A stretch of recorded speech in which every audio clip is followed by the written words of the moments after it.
Hi అండి. ఈరోజు మా ఇంట్లో సండే స్పెషల్ ఏంటో తెలుసా? మా ఆయన చేసిన ఆలు పరాటా. మీ ఇంట్లో ఎంతమంది మగవాళ్ళు సండే రోజు వంట చేస్తారో కామెంట్ చేయండి. మా ఆయనకైతే అన్ని వంటలు వచ్చు కానీ చెయ్యరనమాట.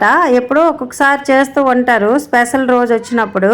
అంటే డ్యూటీ చేసుకుని వచ్చినప్పుడు కలిసిపోతారు కదా, అందుకే వంట సైడ్ కి రారు అసలు. మా ఆయన చేసిన ఆలు పరాటా రెసిపీ మీకు నచ్చితే లైక్ చేసి సబ్స్క్రైబ్ చేయండి, అలాగే కామెంట్ కూడా చేయండి. ఫస్ట్ అయితే గోధుమ పిండిలో ఉప్పు నీళ్లు వేసి చపాతీ పిండి కోసం కలుపుకున్నట్టుగా కలుపుకొని పక్కన పెట్టుకున్నారు. తర్వాత ఆలుగడ్డలను ఉడికించేసుకొని మెత్తగా మెదిపి పెట్టుకున్నారు. తర్వాత కడాయిలో ఆయిల్ వేసి ఉల్లిపాయ ముక్కలు, పచ్చిమిరపకాయలు, జీలకర్ర వేయించేసుకొని అల్లం వెల్లుల్లి పేస్ట్ కూడా వేసేసి కొంచెం ఉప్పు, జీలకర్ర పొడి, ధనియాల పొడి, కారం వేసేసుకొని అవన్నీ బాగా వేగిన తర్వాత ఇప్పుడు అందులోనికి ఆలు వేసేసుకొని లాస్ట్ లో కొత్తిమీర వేసేసుకొని కర్రీని అయితే రెడీ చేసుకొని పక్కన పెట్టుకున్నారు. ఇప్పుడైతే కలుపుకున్న గోధుమ పిండిని చిన్న చిన్న ముద్దల్లాగా చేసుకొని అందులోనికి ఆలు స్టఫ్ ని పెట్టేసి ఇలా రౌండ్ రౌండ్ గా చపాతీలాగా చేసేసుకోవడమే. సాఫ్ట్ గా చాలా బాగా వచ్చాయి. నచ్చితే లైక్ చేయండి. Bye bye.